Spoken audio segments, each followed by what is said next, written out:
Há 18 dias do conflito Israel e Palestina, muitos termos aparecem. Autodefesa, terrorismo, menos o conceito de autodeterminação.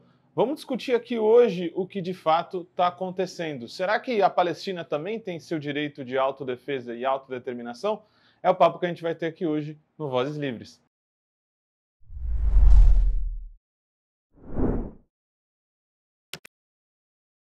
Eu sou Guilherme Prado, boa alvorada, período vespertino ou boa insônia, infelizmente não no sentido figurado. De fato, eu não tenho dormido muito e acho que muitos de vocês aí que têm um mínimo de coração e respeito à vida também devem estar com muitos problemas para dormir com as imagens que vêm, principalmente da faixa de Gaza, mas não só, já que a violência se expande para todo aquele território da Palestina histórica.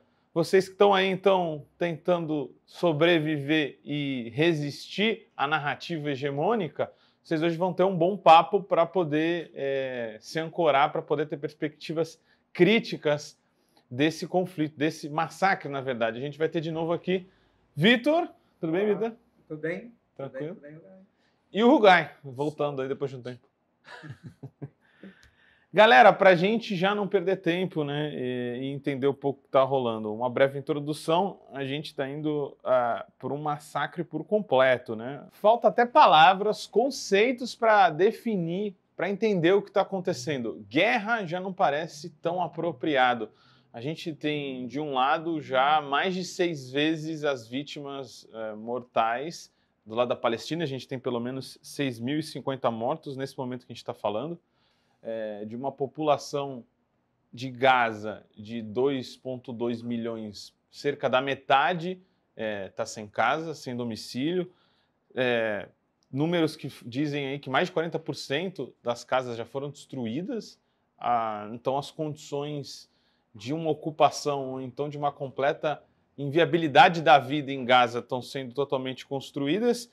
Enquanto 10 hospitais já foram bombardeados, ou seus arredores foram bombardeados, o que prejudica muito o socorro dos civis que estão machucados. E a gente tem, então, um completo cenário do colapso. Aí, só para a gente dar o pontapé aqui, estamos num momento onde as lideranças da saúde, o ministro da Saúde da Palestina já disse que o sistema está em completo colapso, principalmente não só por causa da falta de medicamentos, que agora começam a entrar conta-gotas, mas principalmente por causa da falta de combustível, que é a energia. Então, só para ouvir vocês, para terem números muito claros dessa crise. Nesse momento, 130 bebês e 140 pessoas estão na UTI, correndo sério risco de vida por causa da falta de energia. Então, acho que a grande pergunta que a gente tem nesse primeiro momento aqui, nesse primeiro bloco, para além do 7 de outubro, as coisas começam aí, isso tudo a gente está vendo, tem que ser historicizado e recolocado assim politicamente. Começando pelo Rugai, como que você vê esse momento? Pois é, isso é fundamental, né? Porque quando você data de 7 de outubro, quem ataca é o Hamas, quem responde é Israel, e Israel passa a ter uma justificativa para sua vingança, né? Que de fato é uma vingança. Mas até à luz do direito internacional, se trata de um território ocupado e colonizado. Israel não cumpre nenhuma resolução das Nações Unidas de boa, ninguém enquadra Israel, né, já faz décadas, né? E o direito internacional prevê o direito de resistência, inclusive violenta, para um povo colonizado, né? Então está faltando uma galera, inclusive, do decolonial, dar mais as caras aí nessa crítica à ocupação israelense, né? E aí, Vitor? Complementando só o que o Rugai também fala, Israel, como poder ocupante e colonial, também tem o dever de proteger as vidas civis dos palestinos. Porque não é porque ele é o poder colonial e o poder ocupante que permite eles matarem do jeito que eles estão matando. É interessante, né? Porque me parece também que isso acho que a gente tem que cobrar, principalmente de setores de esquerda, que só sentem mais confortáveis em fazer certas defesas com distanciamento histórico, quando já fica limpinho e cheiroso, tem uma posição. E principalmente eu acho que tem um problema, a questão da resistência palestina hegemônica hoje não está num contexto de Guerra Fria, não está alinhada a um bloco soviético, que já não existe mais. o Hamas é o que o povo palestino tem, e ele não é exatamente o que muitos se sentem confortáveis de colocar como resistência, justamente porque tem um perfil conservador, mas é de fato a única força política que ainda postula a autodeterminação da Palestina, que seja por via armada ou não. E aí, Rugai, o que você acha dessa questão de tudo começa nesse sábado dos ataques, supostos ataques gratuitos do Hamas? Só trazendo dados, o campo de refugiados de Jenin, que está sendo agora agredido novamente, recebeu foguete, antes do ataque do Hamas, ele sofreu um ataque também por parte de Israel, onde teve 8 mortos e 50 feridos. E, em abril, a mesquita Al-Aqsa, que no final vira o nome do ataque do Hamas, sofreu um ataque também, com 350 pessoas sendo presas e humilhadas no meio do Ramadã. Então, como que você vê essa questão do Hamas ser taxado de terrorista? Então, é sempre o outro que é o terrorista, né? Então, é aquela criança que espanca o outro joga uma bolinha de papel e ele vira o terrorista, né? Então, tem 70 anos para mais aí de ocupação israelense.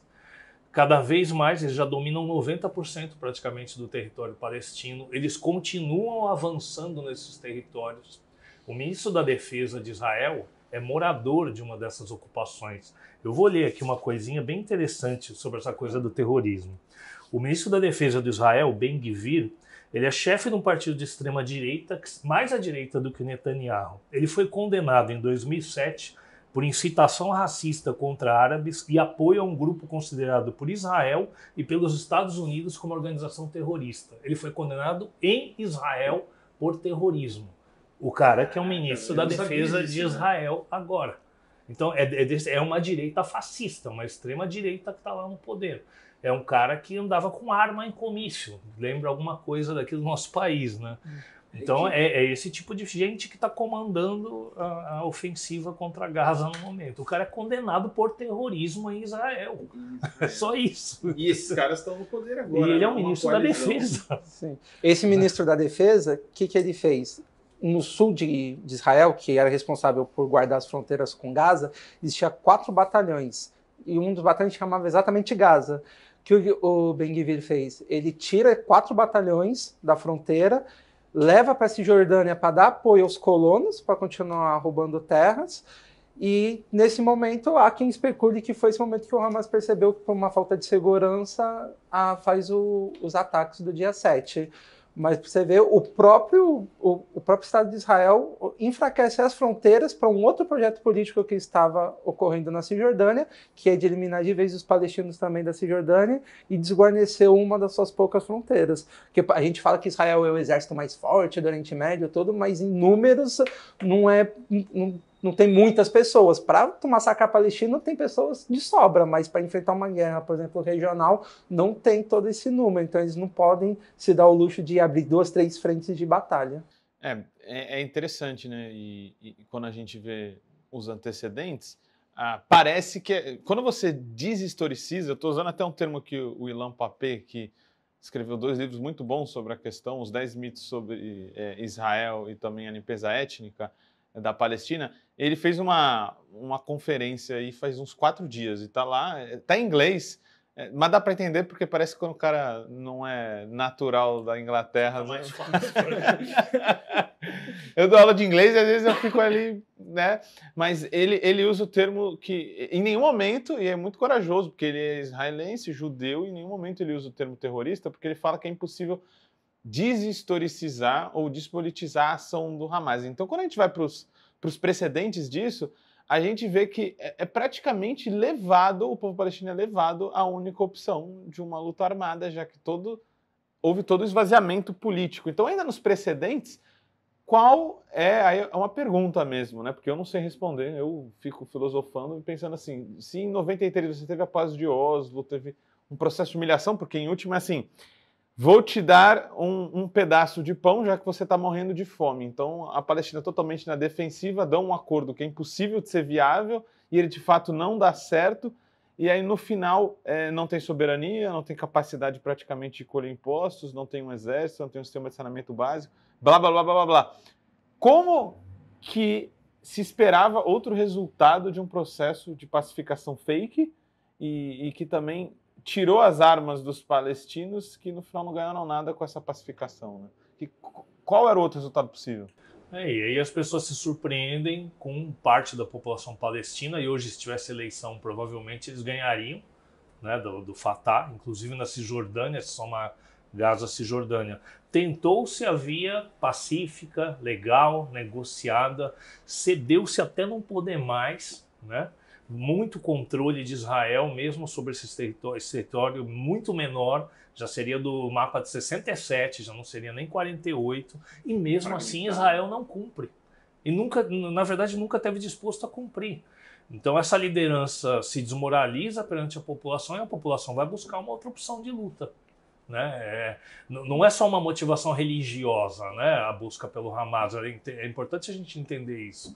Tem um filme que o Vitor estava comentando comigo, que chama Paradise Now, que retrata a vida de 2 jovens palestinos que de repente são escolhidos pela liderança para ser homens-bomba. Isso é um filme lá do ano 2000 e pouco, né? E eles não são ultra-religiosos, eles não se dispõem àquilo ali porque eles acham que eles vão para o paraíso, para rios de mel, virgens, não é isso. É um momento que eles estão ali olhando a rua e tem um cachorro passeando na rua. E eles olham para o cachorro e falam assim, o cachorro é mais livre do que nós. Que vida é essa, sabe?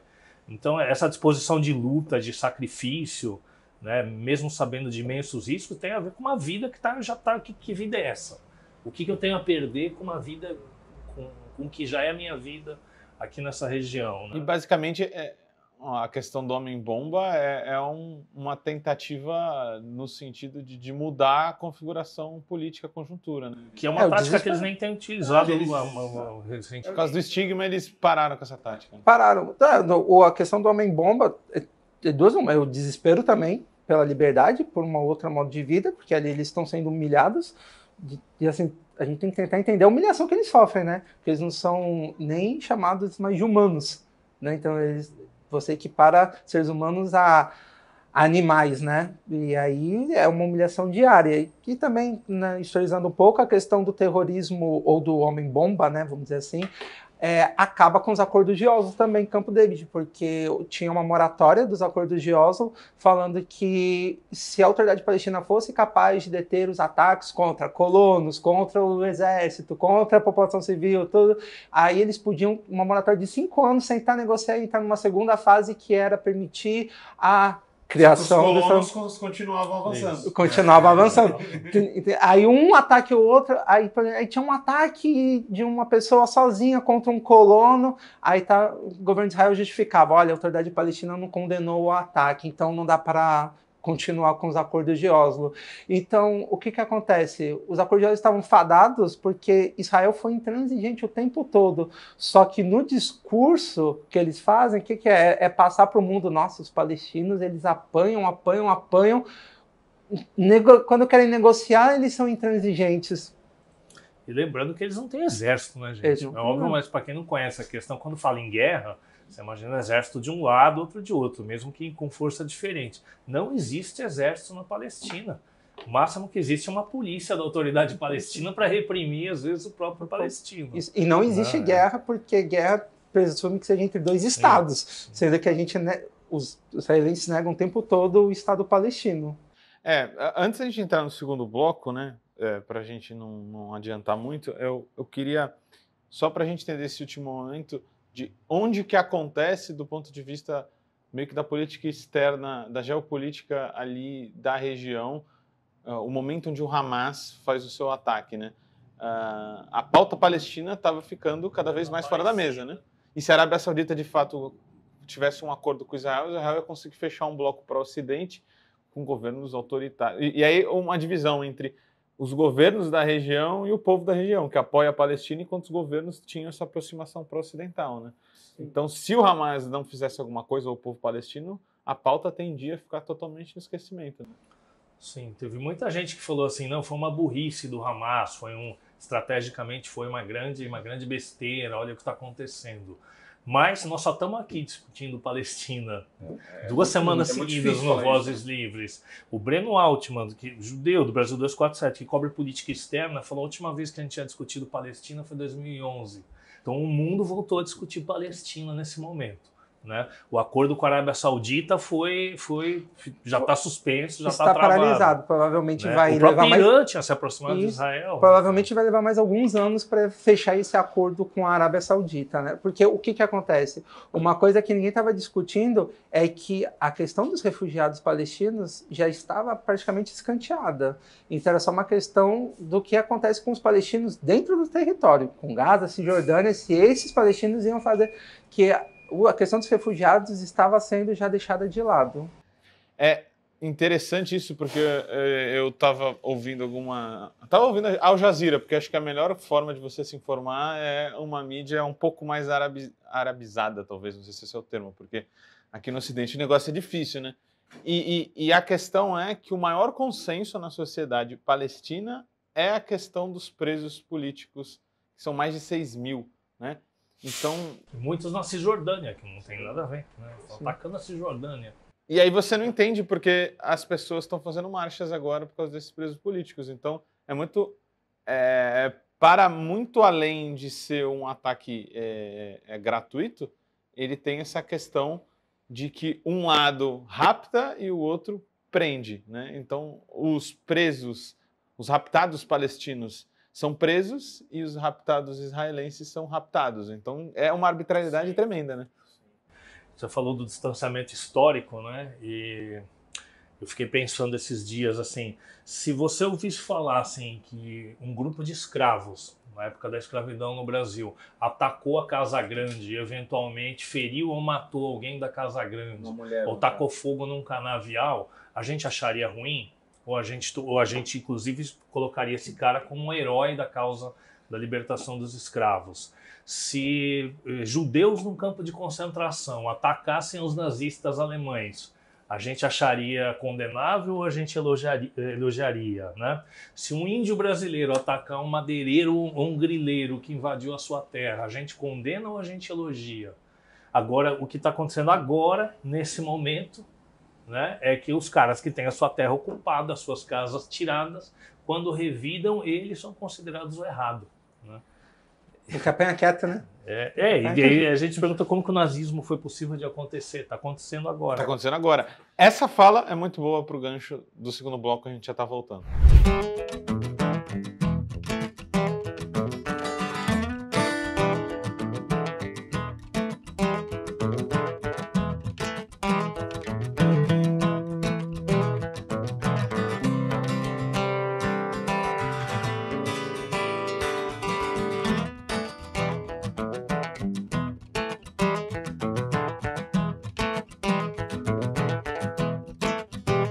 Nessa segunda parte aqui, eu queria discutir justamente isso que o Rugai traz. Quando é autodefesa e quando é terrorismo? Será que o uso político do terrorismo é justamente para despolitizar as discussões?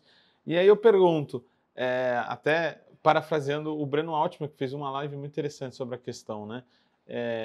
Onde ele diz, do ponto de vista que está se colocando o termo e o conceito de terrorismo hoje, toda revolução ou insubordinação popular na história teria sido um ato de terrorismo. Ou tem um problema com o que a gente entende por revolução, ou autodeterminação dos povos, ou com o emprego do conceito terrorismo. Desse sentido, a coisa fica em outros termos, né, a discussão sobre a questão Palestina e de Israel.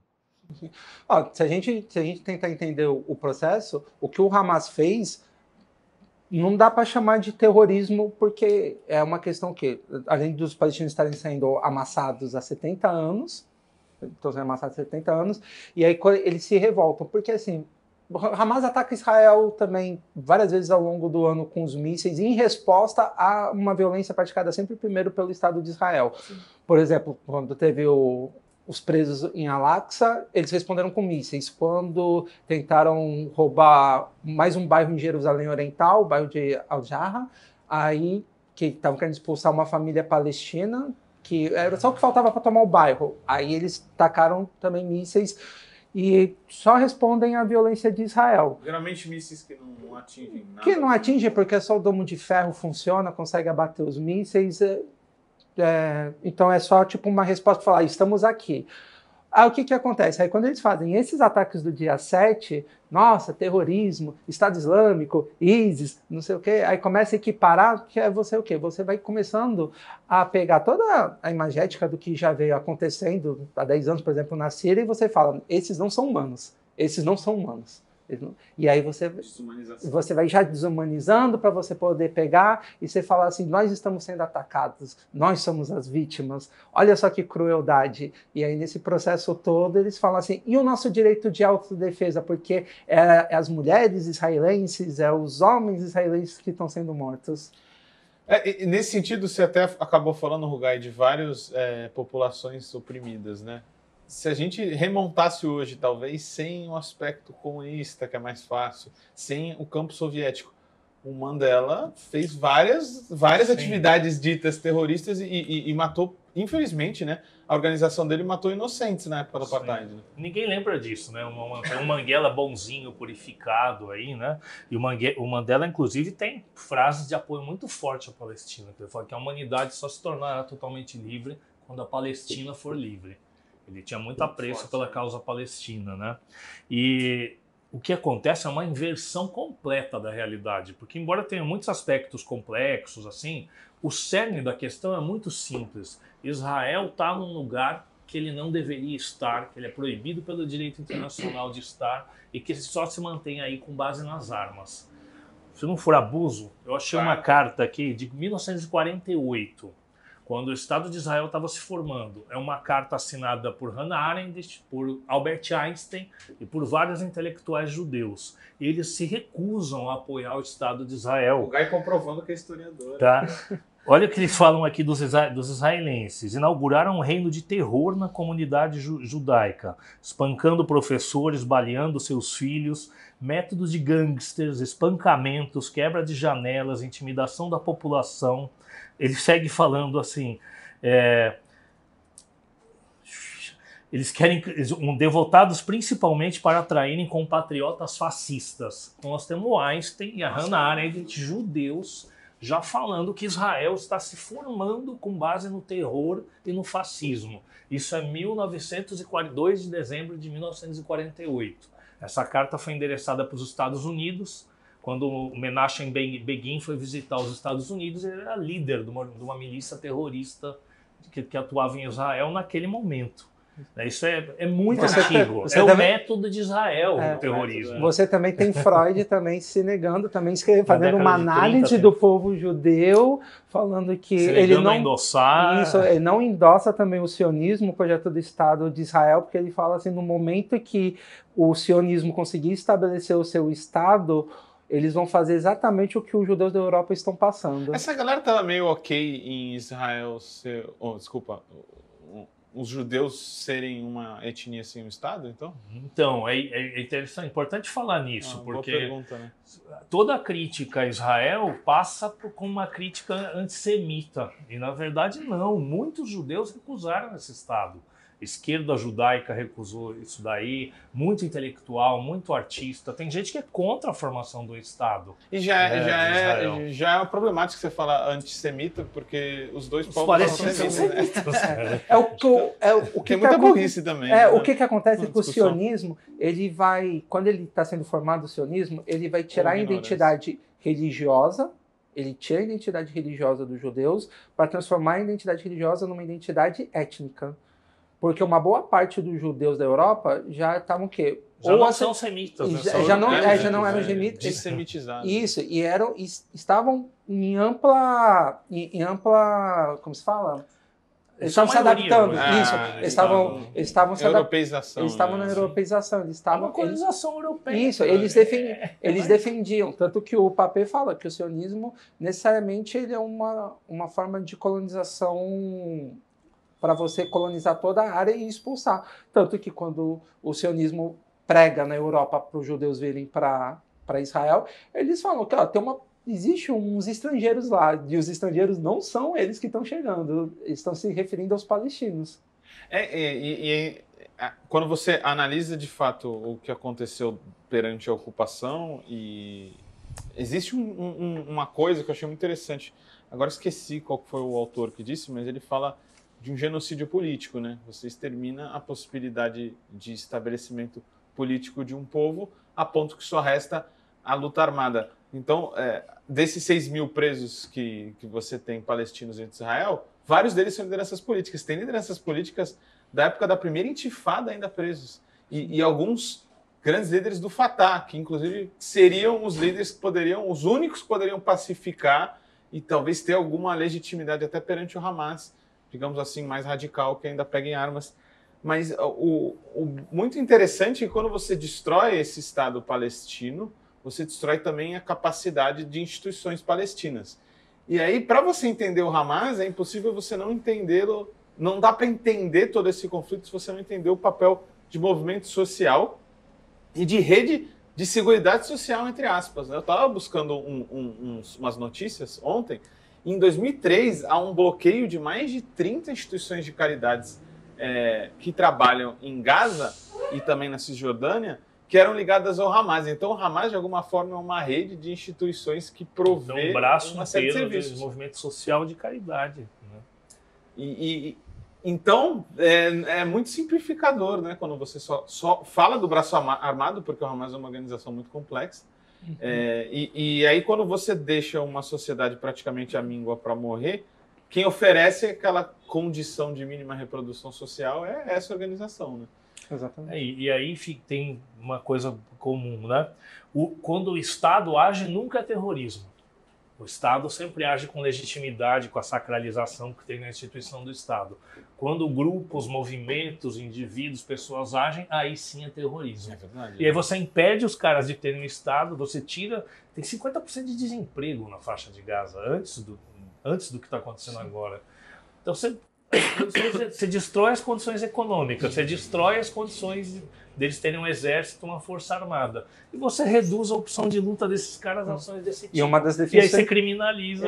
E uma das definições de terrorismo é você trazer terror para a população, né? Para ela ficar impactada e não querer ocupar aquela área ou alguma coisa assim, que é o que o pessoal usa como definição de terrorismo. Uma das definições de terrorismo.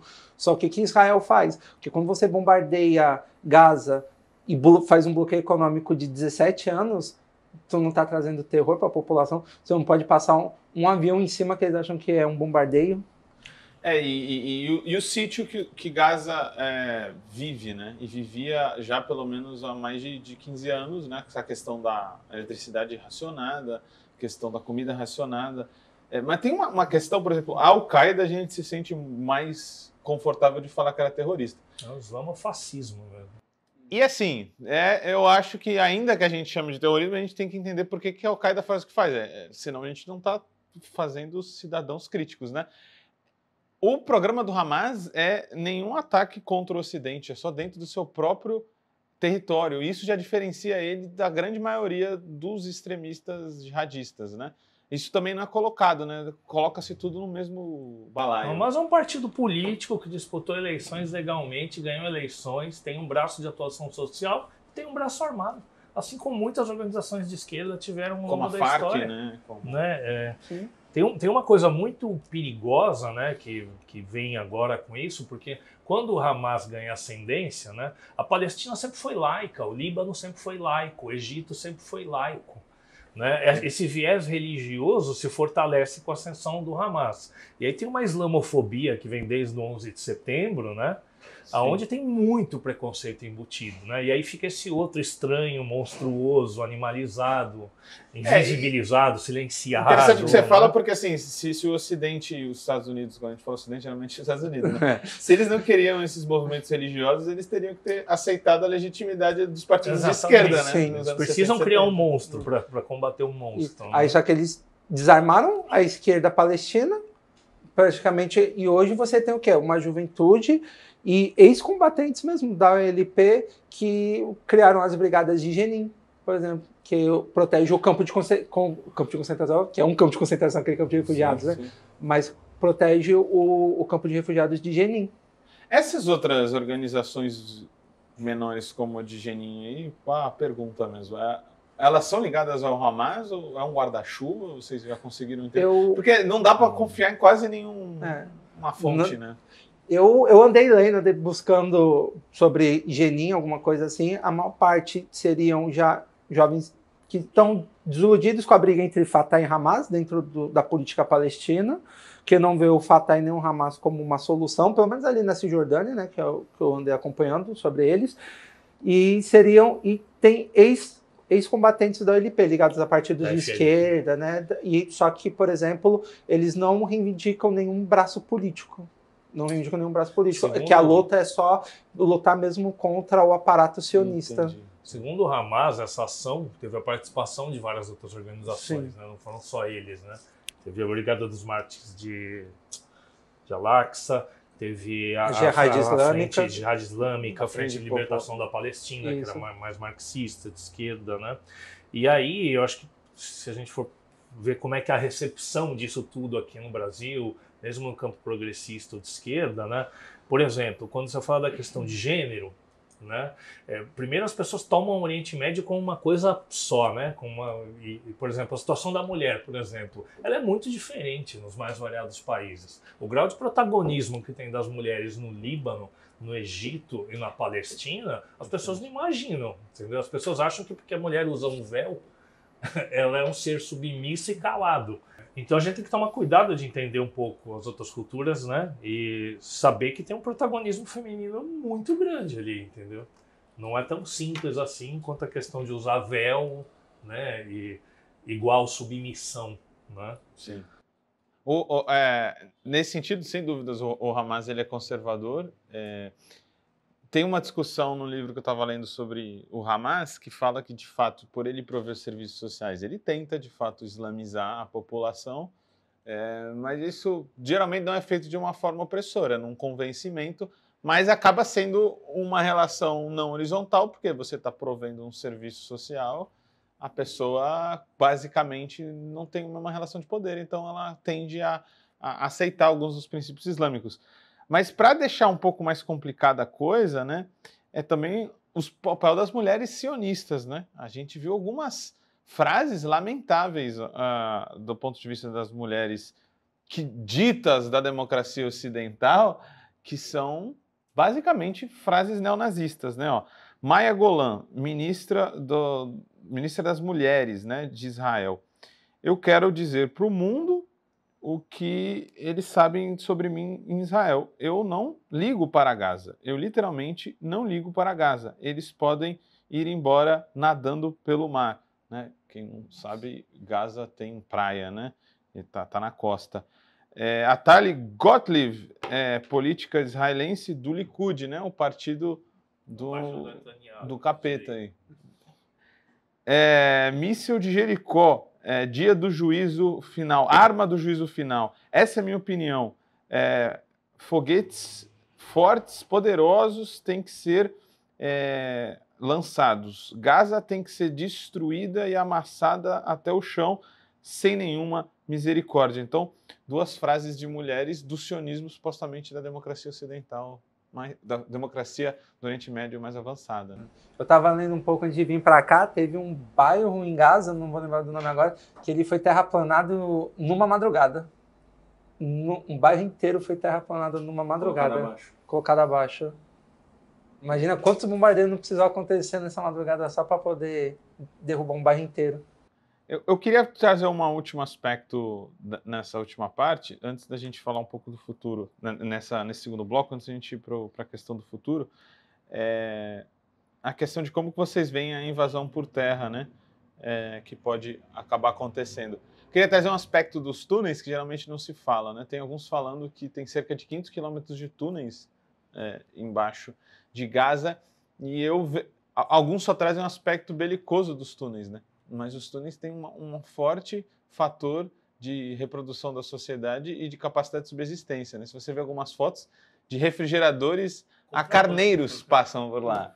Se você pensar que Gaza está num bloqueio pelo Egito também, então nada pode passar para Gaza, porque, vamos lembrar, o Egito, que é um estado que pretensamente é laico, né, não gosta da Irmandade Muçulmana, então o Hamas ideologicamente é inimigo do Egito, então eles precisam que o Hamas também seja destruído. Então eles não ajudam a sufocar Gaza. Só que a gente sabe quem paga o preço disso é a população.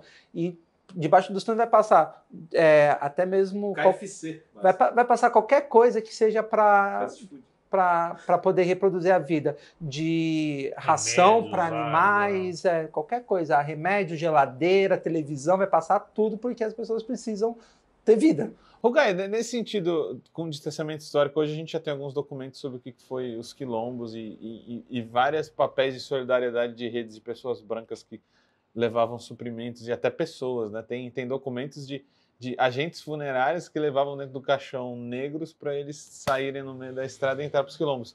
Talvez, quem sabe, a gente veja um dia, né, com um pouco mais de distanciamento, documentações de pessoas, por exemplo, do lado do Egito, que devem ter fornecido muita coisa para dentro desses túneis. Né? Com certeza, com certeza. O Egito já teve um papel, né, na época da Guerra do Canal de Suez e tudo. O Carlos Lamarca serviu, inclusive, na Força Brasileira durante o conflito no Canal de Suez, quando o Egito ocupou e França e Inglaterra foram para lá, né? Lá por 60 e... Caramba, não vou lembrar o ano, assim, década de 50, final da década de 50, né? Agora, uma coisa curiosa, né, é que a imprensa brasileira está tendo uma cobertura mais, assim, uniforme, ou como que eu vou dizer, pró-Israel, mais do que a própria imprensa israelense. O maior jornal de Israel atribuiu a culpa do ataque ao Netanyahu. Não só pelas colonizações, mas por falha no sistema de defesa. Então tem críticas ao governo de Israel no jornal de Israel. No Brasil, cara, você vê a cobertura da grande mídia, é pavorosa. Não tem imparcialidade nenhuma, não tem contraditório nenhum, não tem equilíbrio nenhum, entendeu? Eu vi ontem na Al Jazeera que os Estados Unidos, a opinião pública, acho que posso errar por 1 ou 2%, mas eu acho que eram 8% apenas acham que devem ser críticos a Israel e se colocar publicamente a favor da Palestina. Então, o Brasil está muito próximo da alienação do americano. Né? Cara, o Brasil tem umas relações com Israel bem problemáticas, né? Assim, problemáticas com a população. Compra de armas, sistemas de vigilância, bolsonarismo, apoio político aos bolsonaros, relações com as igrejas neopentecostais. Quem lembra aqui do Edir Macedo usando kippah? É verdade. E são igrejas que se fundamentam muito no Velho Testamento, no olho por olho, dente por dente, no discurso de ódio. Tem afinidades bem perigosas. Religião aí, é política, né? Na verdade, as igrejas evangélicas acabam sendo o apoio internacional que Israel precisa para ter capilaridade nos outros lugares, né? Então, você, a partir das igrejas evangélicas, você pega, já da população, você tem todo que as pessoas acham, o fulaninho ali da esquerda não vai estar discutindo o conflito de Israel e Palestina. Ele pode até estar discutindo, mas vai estar discutindo assim, Israel tem que matar esses palestinos bárbaros. E a notícia chega, enviesada, mas a notícia chega pela televisão e pela igreja. E a gente sabe que essas igrejas dão muito mais peso no Velho Testamento do que no Novo, né? Sim. E o Velho é sanguinolento, né? Não tem perdão, não tem Jesus Cristo na parada, né? Não por motivos óbvios, né? A Torá tá lá, né? A Torá tá lá. Galera, então, aproveitando esse gancho aqui, vamos para o nosso bloco 3.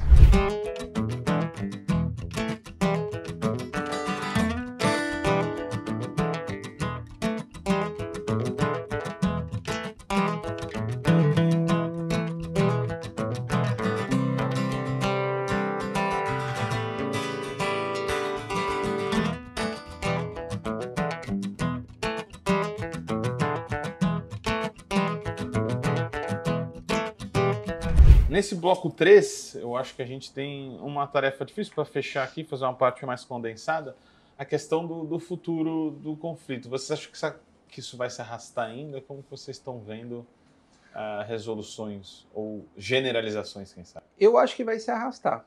E vai se arrastar no momento que Gaza for invadida por terra. Porque você já tem o quê? Você já tem o sul do Líbano sendo bombardeado também, quase todo dia, mas em menor número. Você já tem em torno de 40 libaneses mortos no sul do Líbano. Eles dizem que estão matando os aliados do Hezbollah, a Jihad Islâmica, estão matando os guerreiros palestinos que estão no sul do Líbano. Você já tem, depois de 15 anos, é o momento mais sangrento que acontece na Cisjordânia, né? Já mataram 90 pessoas desde o dia 7.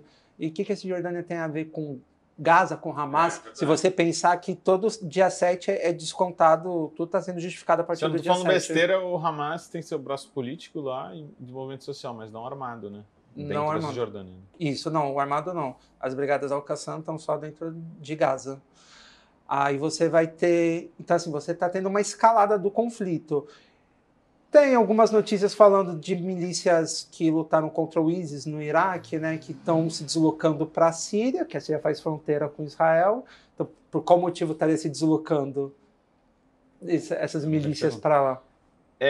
Não sei o que você acha, Rugai. Eu vejo não vejo com muito otimismo uma entrada dos outros países, porque os Estados Unidos está lastreando de uma forma muito forte, incondicional, né? Mandando muito armamento. O maior porta-aviões que eles têm está lá parado, né? O que eu vejo como positivo é que eu acho que o trabalho que está sendo feito por podcasts, por entrevistas, está começando a abrir essa questão para um monte de gente que nunca ouviu falar desse assunto, que tem uma opinião muito preconceituosa. A gente está vendo manifestações, né? Teve um ato bacana em São Paulo, várias capitais europeias. Londres, muito grande, né? Questionando seus governos. Acho que esse é um fator decisivo para pressionar os governos a pressionarem Israel, né? Encerrar. Um outro fator é qual é a capacidade efetiva de luta dos palestinos ali na faixa de Gaza e na Cisjordânia. Né? E o terceiro fator é o que o mundo árabe faz. Né? Se for botar um quarto aí, Rússia e China vão ficar só olhando? Vão ficar só olhando ou vão prestar algum tipo de apoio? Principalmente a China, que teve uma nota um pouco mais efetivo, sabe? Uma resolução muito moderada da China. Muito moderada. Se não tiver um equilíbrio nessa balança aí, eu acho que a tendência é isso. Israel segue nesse plano de desocupação total. Então, quando eles falam metade da faixa de Gaza, pode ser que eles enfiem todo mundo em metade daquele território, cara. E aí você vai tornando a vida cada vez mais insustentável ali, força todo mundo a ir para a Cisjordânia. Né? Eu acho que o plano deles é esse, evacuar Gaza totalmente em algum momento, transferir esse povo ou para outros países vizinhos ou enfiar todo mundo numa Cisjordânia completamente cercada por Israel. Porque o Galante lá, o outro ministro, que Israel tem vários ministros da defesa, né? Sim. Aí tem o Galante também que diz que o norte de Gaza provavelmente vai ser ocupado. Não é só entrar e sair, mas vai ser ocupado. Não, ocupar para quê, gente? Destruíram tudo. Pelo que se diz, os Estados Unidos é contra uma ocupação de Gaza, né? Pegaria muito mal, mas também, né? Até aí, até os Estados Unidos, Estados Unidos só fala, né? Porque até então pode ir deixando, porque o problema, né, de acordo com eu ando ouvindo e escutando e lendo, é que no momento que Israel invade Gaza pelo norte, provavelmente os túneis vão servir, né, pro lado bélico, né, do Hamas enfrentar, é onde vai ser o maior número, provavelmente, em história também, de soldados israelenses mortos nessa batalha.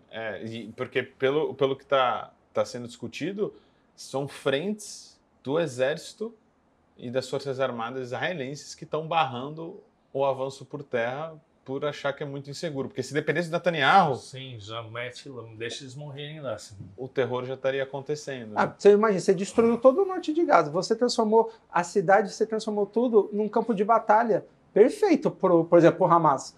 Porque vamos ser sinceros aqui, o Israel sabe bombardear, sabe fazer... Mas qual é a perícia que eles têm em batalha urbana? Que até onde a gente sabe, Israel nunca fez batalha urbana. Isso é um ponto do ponto de vista militar que eu acho que é interessante não estar sendo colocado. Então, está tendo uma tentativa do esvaziamento das condições de vida das pessoas em Gaza para tentar pegar talvez o Hamas o mais enfraquecido possível. A gente não sabe o nível de estoque de suprimentos que tem nos túneis, né, para saber o quão o Hamas pode ou não estar enfraquecido.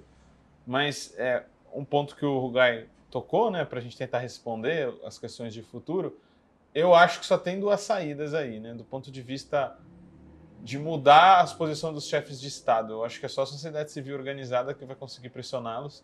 Eu só vejo uma mudança nessa quase ditadura de opinião. Se a gente tiver uma mobilização social do nível Vietnã, eu acho, cara, porque as coisas que estão acontecendo são muito sérias, né? A Alemanha, a França, deputado francês falando para o Benzema perder a nacionalidade porque ele declarou solidariedade à Palestina. Então tem uma distância muito grande entre o que o núcleo do capitalismo está querendo manufaturar da opinião pública, né? E, ao mesmo tempo, eu acho que a resolução do conflito, independente de um Estado ou dois, vai ter que ser reconhecida as representações políticas palestinas para alguma coisa dar certo aí, seja elas o Hamas ou outras organizações. Eu acho que sem uma saída política vai ser impossível resolver esse conflito, seja no curto ou no longo prazo. Porque, assim, historicamente, o que acaba acontecendo? Historicamente, Israel usava os jordanianos como... eles falam pelos palestinos. Isso foi até os anos 80, né, quando a OLP começou contatos secretos com Israel. Aí depois fala assim, então agora a OLP, o Fatah e a Autoridade Palestina vão falar pelos palestinos, mas nos nossos termos, nos nossos acordos. Então, assim, querendo ou não, essa geração está envelhecida, está corroída e perdeu capilaridade na sociedade palestina. Em algum momento vai ter que ter uma renovação, não sei se é de partidos ou de como a Autoridade Palestina funciona, mas em algum momento vai ter toda uma reestruturação. E as coisas parecem, dentro da perspectiva palestina, da política palestina, parece estar caminhando para isso. Você acha que é por aí?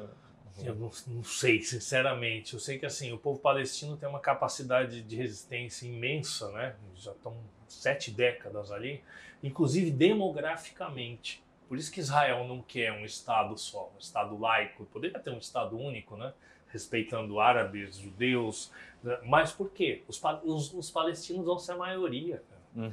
Eles não querem deixar retornar os que estão fora. Tem 6 milhões de palestinos fora, na diáspora palestina, fora os que vivem em Gaza e na Cisjordânia. Então, os judeus não vão ser a maioria. Então, eles recusam essa solução. Agora, Israel vai fazer o quê? Vai fazer o quê? Vai matar todo mundo?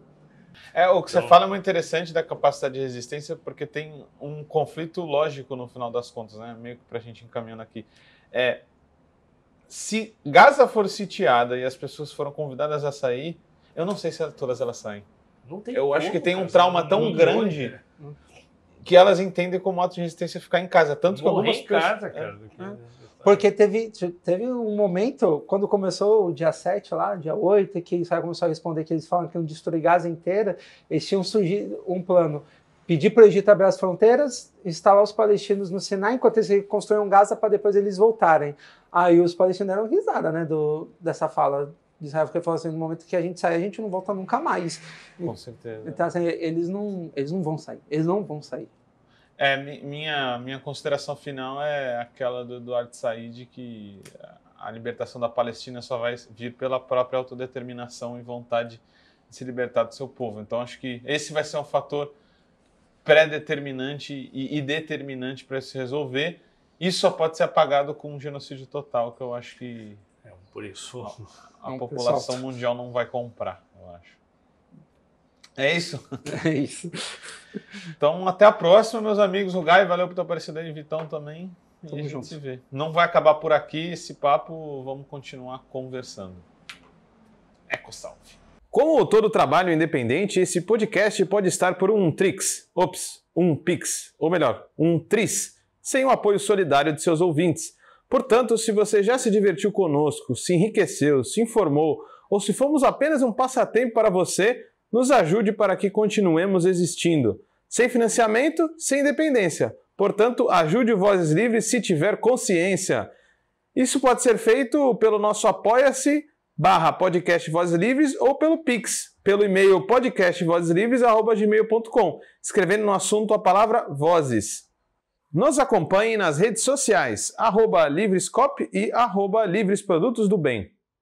O Vozes Livres é um podcast realizado pela Rede Livres e financiado pelo Sindicato dos Químicos Unificados de Campinas e Região e pela Federação dos Trabalhadores do Ramo Químico do Estado de São Paulo. Produzido coletivamente por Guilherme Prado, Vitória Felipe e pelo coletivo Orvalho Filmes, composto por Eduardo Ferreira, Gaspar Lourenço e Guilherme Bonfim.